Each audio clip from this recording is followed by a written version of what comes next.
This video is sponsored by Canva. I don't know if you resonate with this, but at the start of every year, there's plenty of optimism and hope. And a part of annualized thinking about the entire year ahead, is this feeling that you've got plenty of time. A year is definitely a long time. And so you think there's a lot you can accomplish with it. By the time September rolls around and fall is happening, the season of death, I'm all reflective and I begin to wonder, where did the year go? There's only like 3 months left. Why haven't I done more by this time? Recently, I revisited the book, The 12-Week Year, and it got me thinking about how powerful periodization could be.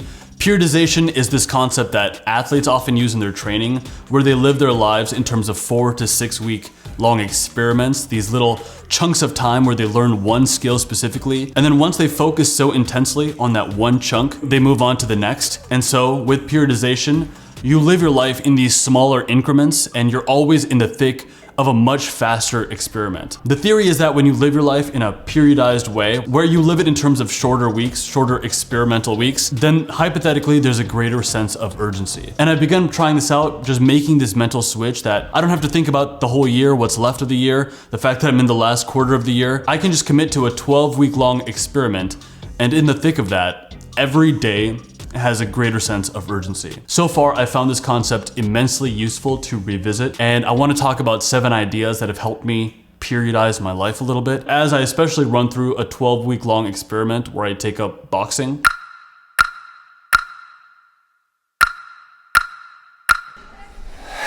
Periodization began as an athletic training technique designed to dramatically improve performance. Its principles are focus, concentration, and overload on a specific skill or discipline. It's a focused training regimen that athletes would do, but the theory is that it could be immensely useful when applied to a person's life in any category. The first part of periodization is vision. In order to tap into the power of your vision for the next 12 weeks, if you're gonna create a breakthrough, theoretically, then you need to move through fear, uncertainty, discomfort, and you need to have some sort of vision for what you could do in 12 weeks. Now, it's sort of hard to gauge what could be accomplished in 12 weeks, but I like to think about it in terms of a singular habit that I would take on for that period of time. So for me right now, it's just to focus on training. But especially if you have some big personal accomplishment that you're chasing, some big goal, then it's useful to start off with that biggest goal and then move into what the 12-week version of that goal could be. I've been thinking about this more than ever recently because I came across this really old interview of Denis Villeneuve while he's out in like a desert in Jordan. I think he must have been like 30 years old when he did this interview. And he was talking about how he was inspired by Dune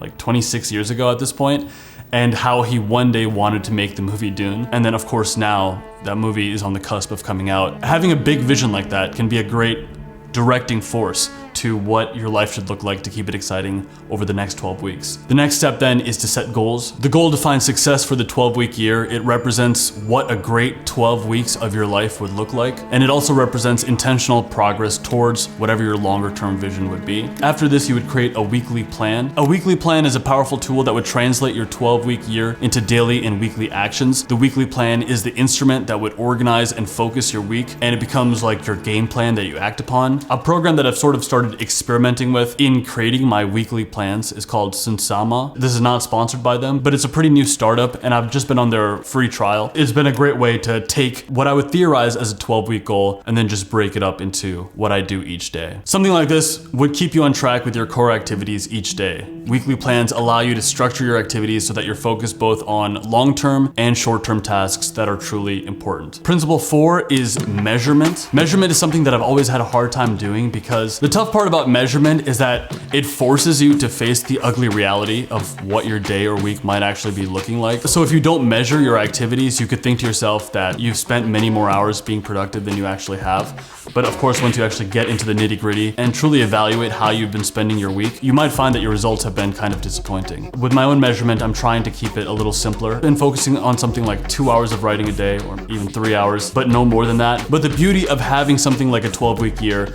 is that you're only focused on that one thing. So what you're measuring is very specific. It's not like a whole multitude of things. Principle number 5 is commitment. Too often people want to change the plan before they've really executed it. And as a general rule, you should rarely change the plan unless you've been effectively completing your plan tactics and it's still not producing. I often find that it's kind of fun to plan out what the next chunk of my life will look like. Thomas could tell you that I do this all the time where I say, okay, the next month is gonna look like this, or the next 3 months is gonna look like this, or the focus of the next year is this. But I get tempted to change the plan pretty often just because it's not work to make a plan. It's more of a fun mental exercise to create plans than it is to actually follow through on them. But a key idea that I constantly tell myself is don't think, just do. Once you made a plan, try to tell yourself you're just like this robot who's going to move forward and complete this plan that you created for yourself. When it comes to measurement and commitment, it's also useful to have something like a scorecard. And this is something that I actually specifically gathered from the 12-week year. The best way to measure your execution is to work from a plan and evaluate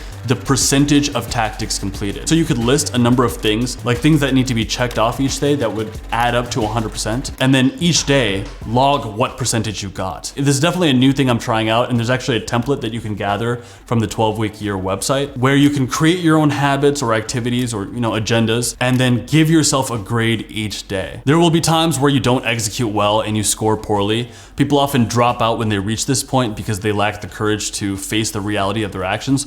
I definitely am tempted to do this all the time where I start on some sort of measurement tracking activity, whether it's the miles I run or using my favorite kind of checklist app, Productive, to see how long I've kept a streak of my habits. And then when I finally break the habit, I don't feel like checking the app and logging my failure. But it's interesting to know that if you generally hit like 85% each day on whatever your measurement tactics are, that's actually a pretty good place to be. You could probably make amazing progress towards whatever your goals are over that 12-week period just by hitting 85%. Productive tension is what this creates. It's this uncomfortable feeling you get when you're not doing the things you know you need to do. Our natural inclination when confronted with discomfort is to resolve it, and people usually do this one of two ways. One, they ignore what their plan was originally and just step away from it. Or two, they look at it, they're forced to confront it, and then they just deal with it. They adjust their behavior to act in accordance with what the plan was originally. The easy way out is to simply stop using the system, sure, but when you see performance breakdowns and you actually stare at them, this often can serve as a catalyst for change. You can look at your work and see that, oh, I'm not mapping out to what I said I would do. Instead of responding to the discomfort by bailing out, you can use this tension as an impetus to move forward. The 7th principle that I gathered from this book, The 12-Week Year, I've actually found really useful to complete, and that is to create an ideal week. Like actually calendar block an entire week. If you were perfect, what would that look like? And just note down different parts of your day. It's also useful with this exercise to notice your prime time hours, like when you are at your best each day. Like for me, from the hours of 10 a.m. to 2 p.m., I'm pretty sharp mentally. So if I ever need to talk to camera or write out a script, the things that are hardest to do when you're tired, it's useful for me to get that done during that time. And then after 2 p.m., after I've eaten food, there's a period of lethargy. A lot of people hit the afternoon slump. So in my ideal week, accounting for that, I would schedule things like emails or pre-production, like seeing what needs to be bought or what locations need to be booked, stuff like that, where it's not that intellectually demanding. I can just lay on the couch and figure these things out. I would do that in my suboptimal energetic hours. But allocating your time in this way enables you to generate the success you desire. The intent is to first design a week that allows you to be the most productive, and then to begin to adjust your schedule to align with your model week. Quick pause here to talk about the sponsor of today's video, which is Canva. I've actually been using Canva ever since I started my YouTube channel. It was my first foray into making thumbnails that were actually customized, not just like my face randomly open and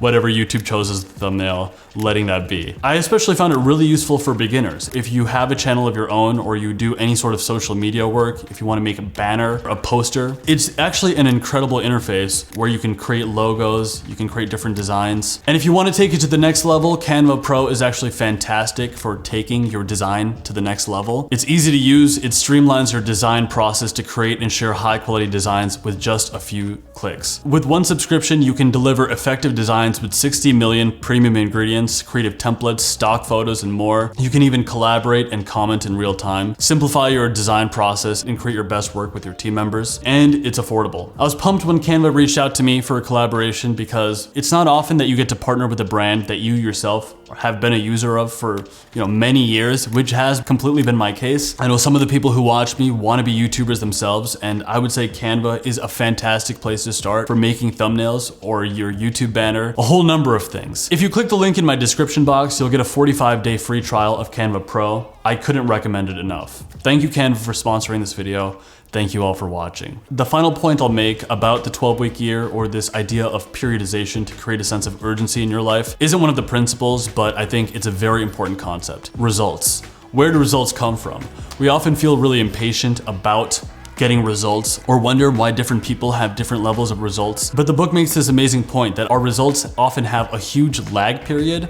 So even if you are doing the correct things right now, the results you have, they're an accumulation of everything that's come prior. Results aren't the attainment of greatness, they're simply a confirmation of it. You become great long before the results show. It happens in an instant, the moment you choose to do things you need to do in order to be great. And the difference between mediocrity and producing really great work often isn't that significant. If there's just a slight difference between two different people, where one person puts in an extra 2 hours of focused work every day, or if you're like a manager of other people, acknowledging when people do good work and giving compliments to them or giving clear instructions, those slight differences are what diverge two different paths. And yet when we look at our lives in these longer periods, you look at something like a whole year and you analyze your goals over the course of a whole year, it's easy to forget the day in and day out significance. And so compressing time and creating a mindset that all of life, like you're living out a chapter of your life in a briefer period, it does change your mindset a little bit, and so far I found it very productive. I'm hoping that the ending of my current 12-week year, where I'm getting into boxing and a lot of strength training, I'm hoping it's a fruitful one. I'm about a week into it. All I found so far is that I just have to sleep so much more and I'm always in pain, which I like I really like. So that's one of the benefits of being a full-time YouTuber now. Anyway, hope you found some value in this video. Greatness is coming. Thank you for watching as always, and we'll catch you in the next video. Cheers.